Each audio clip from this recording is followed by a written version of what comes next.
Assalamualaikum warahmatullahi wabarakatuh.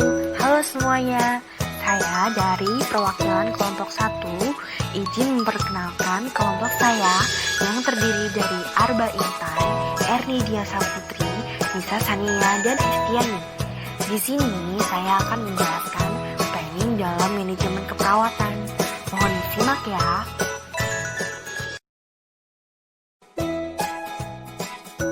Jadi, apa sih manajemen keperawatan itu? Menurut Gilead 1989, manajemen keperawatan adalah suatu proses bekerja melalui anggota staf keperawatan untuk memberikan asuhan, pengobatan, dan bantuan terhadap para pasien. Poin selanjutnya kita akan bahas tentang definisi planning. Jadi, menurut para ahli, yang pertama, menurut Gito Sudarmo, perencanaan atau planning adalah upaya manusia secara sadar memilih alternatif masa depan yang dikehendaki dan kemudian mengarahkan sumber daya untuk mewujudkan tujuan. Sedangkan menurut Gilead 1994, perencanaan adalah proses pengambilan keputusan manajerial yang mencangkup penelitian lingkungan, pengambilan sistem organisasi secara keseluruhan, memperjelas visi, misi, dan filosofi organisasi, serta memperkirakan sumber daya organisasi, mengidentifikasi, dan memilih langkah-langkah tindakan, memperkirakan efektivitas tindakan, dan menyiapkan karyawan untuk melaksanakannya. Kemudian, definisi planning secara umum. Planning adalah suatu proses pemikiran tentang kegiatan yang diperlukan untuk mencapai tujuan yang diinginkan. Planning dalam hal ini adalah kegiatan pertama dan terpenting untuk mencapai hasil yang diinginkan. Planning ini melibatkan pembuatan dan pemeliharaan rencana, seperti aspek psikologis yang membutuhkan keterampilan konseptual.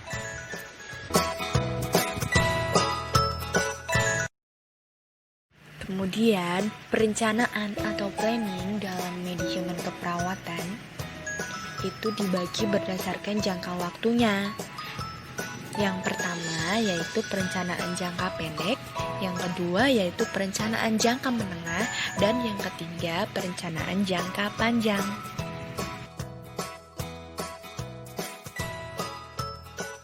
Lalu kita akan bahas satu persatu nih. Apa sih itu perencanaan jangka pendek, perencanaan jangka menengah, serta perencanaan jangka panjang? Jadi, perencanaan jangka pendek atau yang sering disebut sebagai perencanaan operasional adalah perencanaan yang dibuat untuk kegiatan dengan kurun waktu 1 jam sampai dengan 1 tahun. Yang kedua, yaitu perencanaan jangka menengah adalah perencanaan yang dibuat untuk kegiatan dengan kurun waktu antara 1 tahun sampai 5 tahun. Yang ketiga, perencanaan jangka panjang atau yang sering disebut dengan perencanaan strategis, yaitu perencanaan yang dibuat untuk kegiatan 3-20 tahun. Dalam perencanaan di ruang perawatan, biasanya yang digunakan adalah perencanaan jangka pendek, yaitu mencakup tentang rencana harian, bulanan, dan rencana tahunan.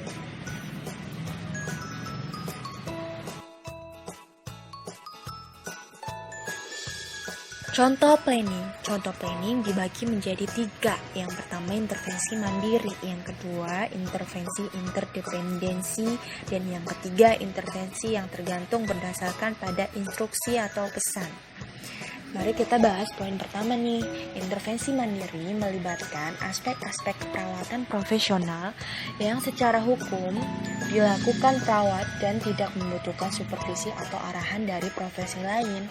Contoh dari planning ini yaitu perawatan luka, personal hygiene, menyeimbangkan suhu, memberikan kompres hangat, dingin, memberikan pendidikan kesehatan keluarga di rumah sakit agar keluarga mampu merawat pasien di rumah. Poin yang kedua, Contohnya yaitu intervensi interdependensi, yaitu yang dilakukan oleh perawat dengan berkolaborasi dengan tenaga kesehatan lain. Contoh dari intervensi ini yaitu ketika pasien membutuhkan latihan rentang gerak, maka perawat dapat melatihnya namun untuk rentang gerak tertentu. Maka perawat bekerja sama dengan fisioterapis. Yang ketiga yaitu intervensi tergantung berdasarkan pada instruksi atau pesan yang ditulis oleh profesi lain, yaitu contohnya pemberian obat berdasarkan resep dari dokter.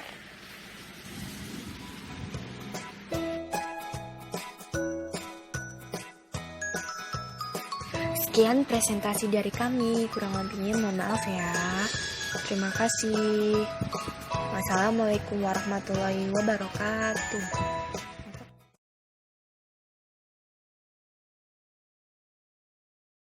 Role play.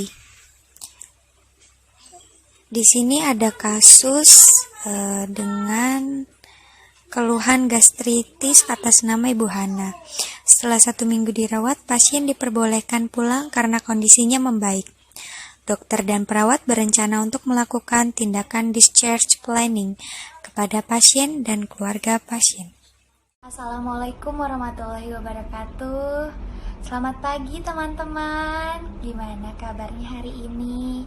Semoga teman-teman, suster pada baik-baik ya. Alhamdulillah. Waalaikumsalam, selamat pagi juga dokter. Alhamdulillah dalam keadaan baik dok.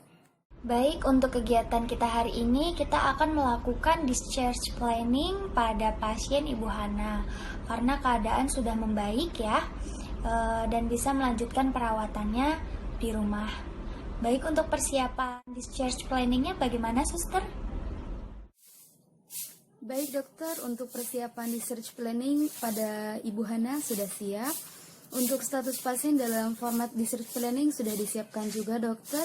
Kemudian untuk pada masalah pasien saat ini yaitu memungkinkan penyakit gastritis pada pasien tersebut kambuh kembali. Sehingga perlu diinformasikan kepada pasien dan keluarga mengenai edukasi penyakit gastritis dan cara pencegahannya bagaimana di rumah nanti dokter. Baik dokter, ini adalah data pasien atas nama Ibu Hana. Ya, bagus, datanya sudah lebih baik. Kalau gitu bisa kita lakukan agenda discharge planning di ruang pasien ya suster, tolong disiapkan ya. Ya dokter, saya akan siapkan ruangannya terlebih dahulu. Setelah dokter dan perawat memeriksa kelengkapan data pasien, dokter dan perawat ke ruangan pasien untuk melakukan discharge planning. Mohon maaf Ibu. Ibu siapanya Ibu Hana? Saya kakaknya Sus, Ibu Siti. Oh baik Ibu Siti, ini ada Dokter Cindy ingin menanyakan keluhan Ibu Hana. Silahkan dokter. Halo Ibu Hana, gimana kabarnya sekarang? Sudah lebih baik ya?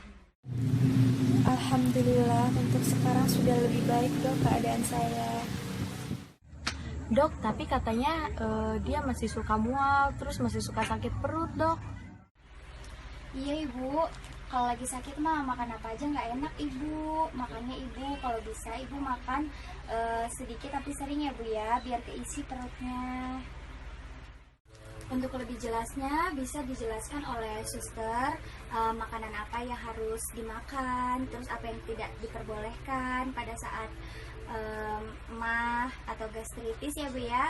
Terus bagaimana cara mengatasi nyeri pada perutnya.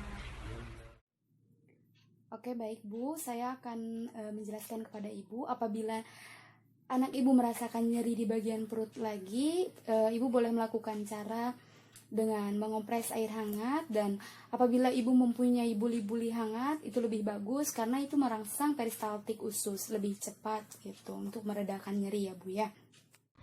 Sus, biar penyakitnya enggak kambuh-kambuh, makanan yang harus dihindari apa ya Sus? Ibunya tidak boleh makan yang pedas-pedas ya Bu. Terus asam tidak boleh, dan yang mengandung santan juga tidak boleh ya Bu. Jadi harus dijaga banget makanannya ya, biar ibunya nggak kambuh-kambuh lagi. Berarti sudah tidak boleh makan pedas sama sekali ya sus? Kan saya sudah sembuh. Kalau bisa sih ibu jangan makan yang pedas-pedas dulu gitu. Untuk sementara makannya seperti bubur gitu ya bu ya. Karena kan untuk menjaga kesehatan ibu juga ya. Tuh, dia dengerin. Makanya jangan bandel, jangan makan yang pedas-pedas. Iya kak. Baik, apakah Ibu Hana dan Ibu Siti sudah mengerti penjelasan yang saya sudah jelaskan tadi? Jika ada yang ingin ditanyakan, boleh langsung ditanyakan sama dokter, sama saya juga boleh Bu.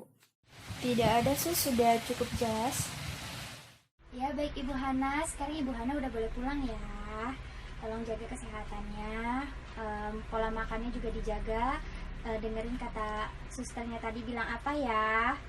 Ya baik Ibu, saya permisi dulu ya. Iya dok, terima kasih. Baik Ibu, kata dokter, ibunya sudah boleh pulang. Dan yang paling utama, ibu harus menjaga kesehatan ibu. Pola makan ibu harus dijaga, tidak boleh makan yang pedas-pedas. Dan makanan yang dilarang itu tidak boleh untuk sementara ya Bu ya. Karena untuk menjaga kesehatan ibu biar tetap sehat. Baik suster, terima kasih infonya ya. Iya, sama-sama Ibu.